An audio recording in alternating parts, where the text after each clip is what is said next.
Hey guys, Jeremy here from MenzaGaming.net, back with a video today about Codex Deathwatch.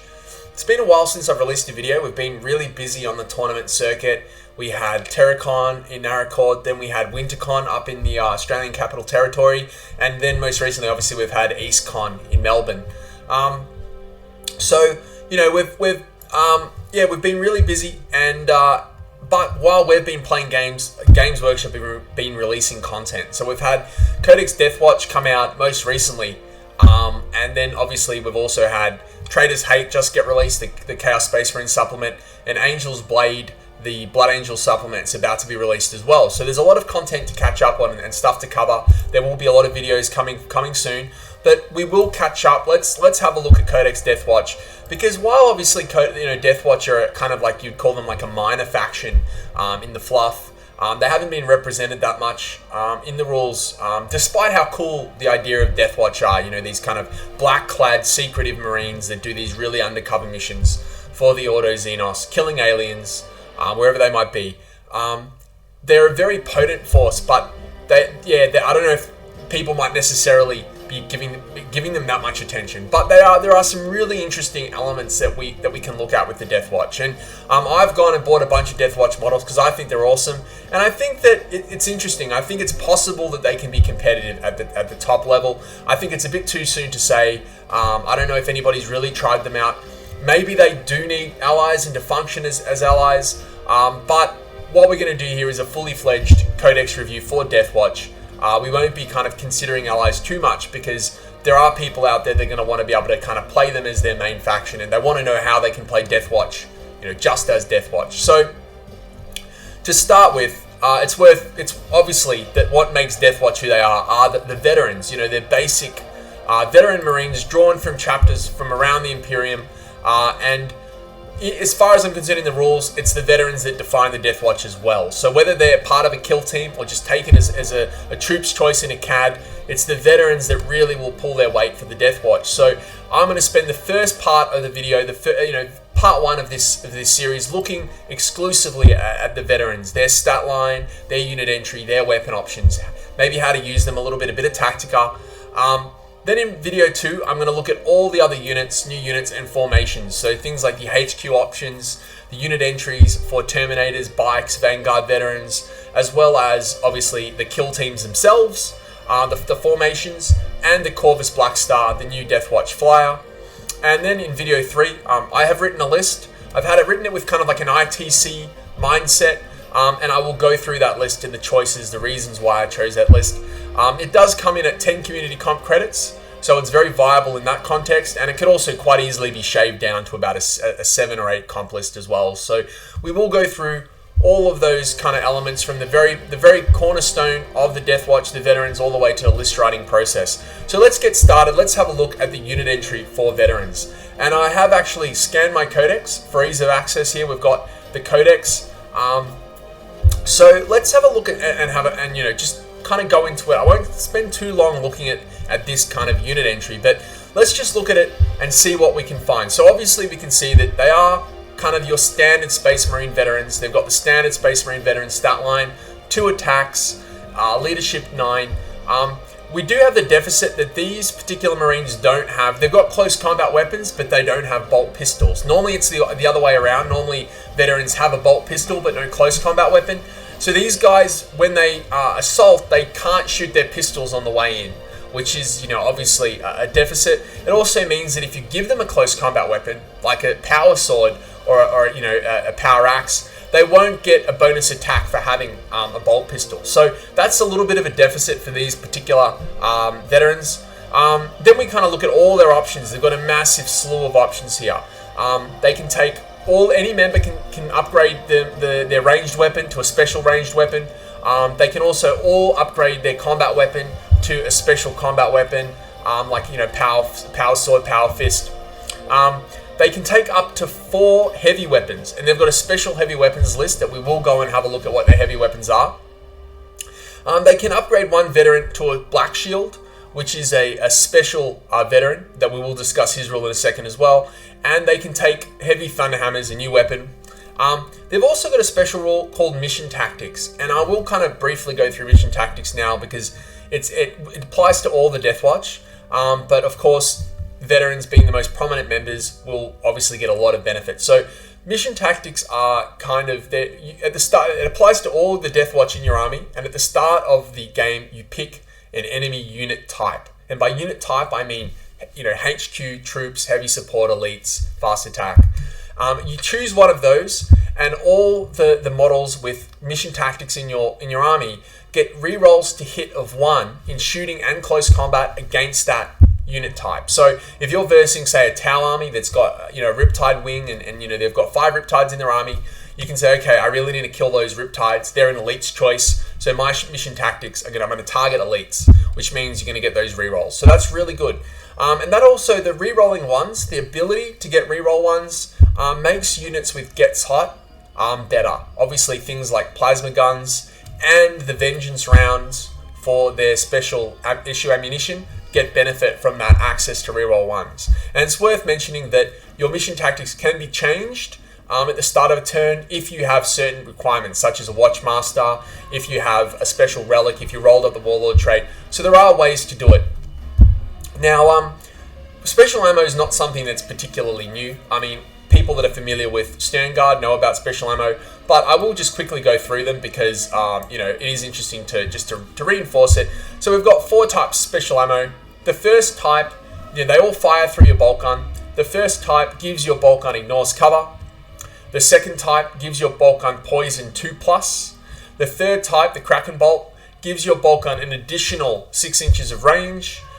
For its maximum range, and also gives it AP 4, which can be very relevant against certain types of units, Necron Warriors, Dire Avengers, etc.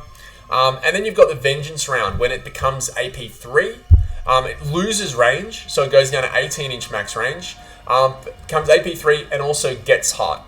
So that's why those mission tactics can really help with those Vengeance rounds. So they're the Hellfire rounds.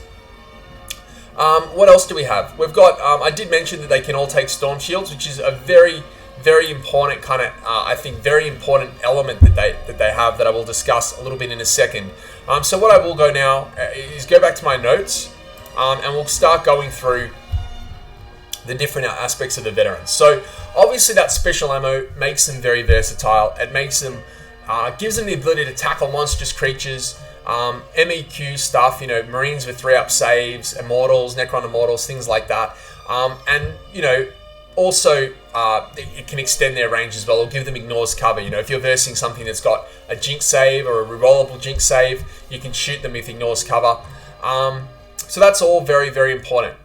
Now, probably the most defining element of the veterans as opposed to Sternguard are the new weapon options. So I will go through, we'll go have a look at those new weapons. I've kind of got a basic summary of them here, but we will go back and just have a look at it in a little bit more detail. So to start with, I will go up and have a look at the Deathwatch Frag Cannon. 25 points per model. This gun has the standard kind of frag cannon that Blood Angels have access to via the Furiosos. So it's the Strength 6, Assault 2 Rending template. It kind of speaks for itself. Really versatile, flexible template. Shoots twice, has rending and a high strength, so it kind of threatens everything. Really kind of very flexible just on its own. Then you add in the solid shell that the frag cannon can shoot. 24-inch range, Strength 7, AP 3, Assault 2. So that's kind of, it's obviously the AP 3 element's really good. Strength 7 really good, up to 24 inches. But it's got the impact rule, which means if you're within 12 of the enemy, you get Strength 9 AP 2 instead of Strength 7 AP 3. So it becomes a 2-shot las cannon at close range, which is incredibly flexible. So it's got the tank busting ability, it's got a mid-range kind of ability, high strength, and it's got the template as well. So for 25 points per model, they're very, very effective, right? So that's an incredibly powerful weapon. We'll move on down to the Infernus Heavy Bolter. That's kind of the other heavy weapon. It's the alternative to the frag cannon in a way. This one's got a 36-inch range, so it does have the longer range, obviously, as a heavy bolter. And it's got the same stats as a heavy bolter, Strength 5, AP 4, but it's Assault 3 instead of Heavy 3. So it means that they can come out of a drop pod, they can be moving up the field and firing with their suspenders. Pretty good. I think it's a relatively good option. Then you have the, in this Infernus Heavy Bolter, an inbuilt Heavy Flamer. So it's just a Strength 5 AP4 template as a Heavy Flamer. 20 points per model, so it's 10 points more than the Heavy Flamer option or Heavy Bolter option. But what to me, where this goes awry, or what makes the Infernus Heavy Bolter not as attractive, is just the fact, that the frag cannon exists. The fact that you can get a frag cannon, to me, kind of means that if you're going to spend 20 points there, just throw the other 5 points and get a frag cannon. That's my perspective on it. That's how I feel. Let's move on now to the Stalker Pattern Shotgun. The shotgun's interesting because you can get a shotgun and a bolter on your veterans. Your veterans can swap their weapons in such a way. I'll just quickly show you guys so it's a bit more clear. Under their ranged weapons list, it says that a veteran may swap his bolt gun, bolt pistol, and or melee weapon with one of the following. So he can swap, what you can do is sequence it in this way. You swap your bolt gun with a Deathwatch shotgun for free. So now you've got a Deathwatch shotgun and a close combat weapon. And then you swap your melee weapon, so your close combat weapon, you swap that with a bolt gun. So you can the way you sequence the shotgun swap first, then you do the close combat weapon swap. So you can actually get a shotgun and a bolt gun. So there's no reason why your veterans should ever have, unless they've got if they've swapped their close combat weapon for a storm shield or something like that instead, there should never be a situation where they don't have a shotgun and a bolt gun, which means the shotgun is not really a choice, a cognitive choice you have to make. You just model them onto your Marines and have both. So with that in mind, have a look at the shotgun, because it's probably something that a lot of people wouldn't necessarily choose over a bolter with special ammo, but when you have it alongside that bolter with special ammo, it's very interesting. So if I can find it down here, where was it?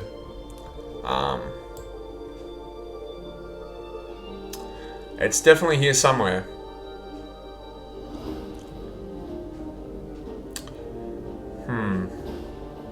There it is, the Deathwatch shotgun. So it's got 3 weapon options. It's pretty, obviously very versatile, flexible. It's got your 16-inch range, strength 4, assault 2 shred option. So that gives the Marines something to do on the way into an assault. They can shoot this option, head in there. They've also got the Xenopurge slug, which is also assault 2, but they trade shred for AP4. So in situations where the AP4 is relevant, obviously you swap into that option. The last one is a template. So they actually have a strength 3 AP6 template on the shotgun. So the same stats as a hand flamer, which is very good because it obviously against tightly packed scenarios when you're going to get 4 or 5 or 6 hits, obviously greatly superior to the assault 2 option. And it also gives them a wall of death and no escape option as well. So that's really, really good, really flexible. So once again, have that alongside your bolter. So it's a really good added flexibility for the veterans. Having said that, GW might FAQ to disallow that in the future, but as of right now, it is a legal option. Then we've got, so that basically covers their ranged weapons. So we've kind of looked at those. We haven't actually looked at the Stalker Bolt Gun yet, so I will now look at the Stalker Bolt Gun. Stalker Bolt Gun is a 5-point upgrade. So it is kind of costly because it pushes them up, veterans, from 22 to 27, but then they get a longer range kind of sniper bolt gun that also uses special ammo. So they can either get the 36-inch range, AP4 shot, so it starts to resemble, kind of a sniper with AP4. But then they can take shorter range with poison 2 up, 30 inches with poison 2 up, heavy 2.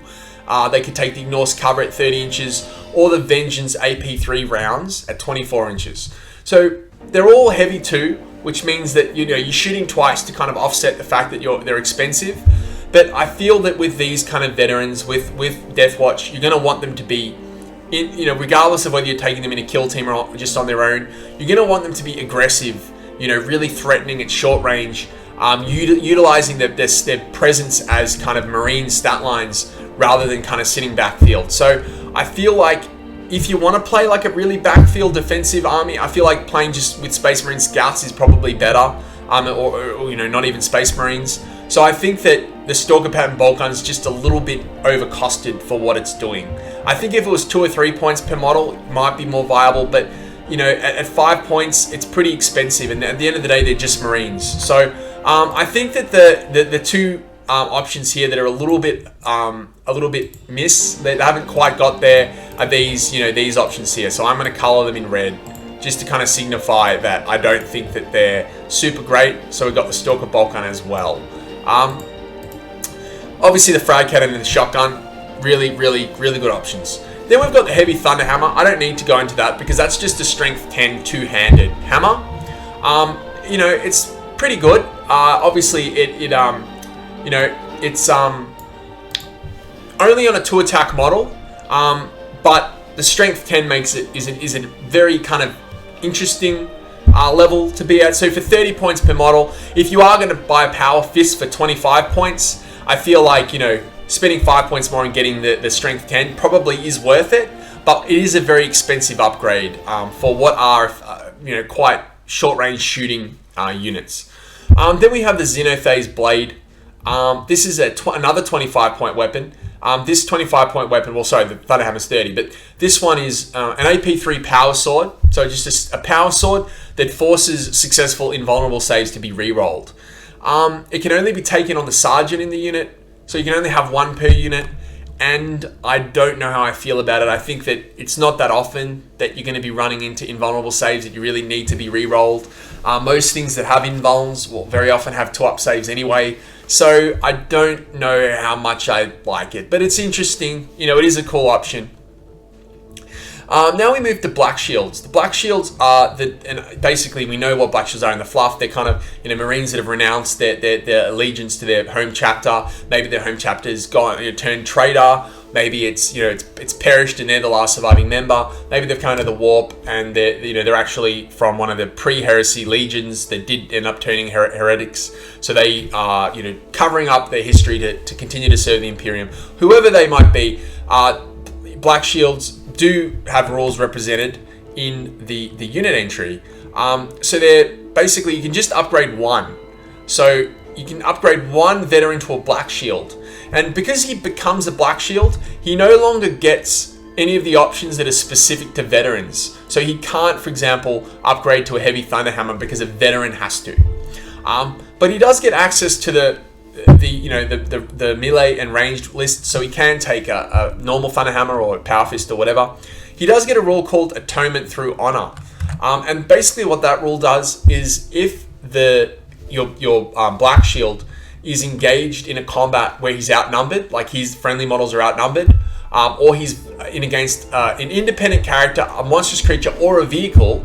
So four conditions that, if any of those 4 conditions are met, he gets to double his attacks. So he's got 2 attacks, so he'll have a passive 4 attacks, and when he charges, I think you can sequence that to get 6 attacks. You just sequence the additional attack first and then double them. So you can get 6 attacks on the charge, which is pretty good. But he's 15 points per model, a 15-point upgrade. And once you factor in the cost of the weapon you give him, which will most likely be a Power Fist, you're looking at him being 62 points, right? So he's probably going to be, we're going to look at about, so if you give Power Fist with Fist, 62 points. And, a Librarian is only 70 points. So I think a Librarian with a Force Axe is probably better than a Black Shield with a Power Fist. It just, you're getting the utility of the psychic spells, you're getting the Force weapon as well. So Black Shields are interesting, but they are very costly. It's obviously something to consider. So I don't know how viable they are, but they are very interesting. Lastly, I want to talk about Storm Shields. So Storm Shields are, something that Stern Guard don't have access to. They're an option that command squads and Vanguard veterans get in they're the only Power Armored Marine unit entries that get that in the Space Marine decks. And I've found Storm Shields incredibly powerful in my use of Space Marines. The reason why I feel that they're good is, as I've said here, they make it more difficult to evaporate a unit. And that's because so how would you diversify? So you diversify your armor, your saves within the unit. So effectively what I'm trying to say is rather than have, say, 5 Marines with 3-up saves, what you have is 4 Marines or 3 Marines with 3 up armor saves and 2 Marines with 3 up invuln saves. And if you kind of scatter them, so you might have a power armored Marine at the front with no storm shield, then you have a storm shield, then you have a power armor Marine, then you have a storm shield, then you have a power armor Marine, or you might go power armor, double storm shield, power armor, power armor. The back ones might be your frag cannon. You might, I don't know how you position it, but you might position it to protect your more valuable weapons. So what you do is you make it so that your opponent can't just blow, their plasma guns or their AP3, shots into you effectively, and just evaporate your unit. You force them to consider that they're going to be hitting invulnerables. So something like, for example, you might drop next to a Riptide, and a Riptide might want to intercept you with its Ion Accelerator's large blast. And if you've got just power armor, the Ion Accelerator's blast is just going to shred through your unit if it hits. Very possibly kill all of your Marines. But if you've got a couple of Storm Shields there, it's a twofold defensive effect. Firstly, there's a psychological deterrent, because your opponent might think, oh, he's got Storm Shields, I don't know if I want to shoot. What if he saves a whole bunch? Maybe it'll make my whole intercept phase useless. So you create a psychological second-guessing kind of situation for your opponent, which is a defensive line for yourself, because you probably don't want him to shoot at you anyway. But then you actually have those 3 up invulns. So if your opponent does land 5 hits, say he puts through 4 wounds at the AP2, if you bounce a couple of saves off those Marines, or if you save all of them, if you save 4 saves over 2 Marines, which is very possible that you pass 4 3-ups, or you only, for example, if you roll the 3-ups, you might only lose 1 Marine and pass 3 saves. That's incredible value. If you realize what you've just done, you've just saved 3 veterans with the 20-point expenditure in the Storm Shields. So the Storm Shields are incredibly good. I think that if you should have a minimum of 1 per 5. I think you want minimum of your veterans, 1 per 5 minimum should have Storm Shields, sometimes more, but it really depends on how you're configuring your unit. It just gives you that extra defensive layer of both psychological and actual defense. So that basically rounds out my analysis of the veteran unit. I think that the way to play these guys, if you're playing a CAD, is to drop them down with drop pods. I think they're objective secured. They will give your drop pods objective secured as well, which is quite a powerful, upon just on its own, that's a really powerful mechanic. And then they can combat squad. They're providing you with the special ammo that is really effective over a plethora of different types of opponents' stat lines. They're really good against high toughness, really good against AP3 and AP4 stuff. They make great use of their mission tactics by being able to utilize Gets Hot. And they're also, quite hearty. Like being able to mix the Storm Shields in can not always, but it can really give you the defensive, that extra defensive kick that you would need. And I guess lastly, they've got those new weapons. The Deathwatch Frag Cannon is really good. I think it's up there with the Grav Cannon. I don't think it's necessarily as polarizingly and blatantly powerful as a Grav Cannon, but they don't need the support that Grav Cannons need. Grav Cannons need some sort of relentless platform, whether it's a Cataphractor Captain, Stormhammer, Skyhammer, sorry. Whether it's something like that, Grav Cannons need that support. Whereas these guys, you can just pod them down, have between 2 and 4 frag cannons per squad, and just go nuts with the templates and with the double shot las cannons. So, all in all, I think these are really effective. I've utilized them heavily in my list. So we'll look at that later. But now, guys, we're going to go into part 2 and have a look at some of the different options and also the formations. See you soon.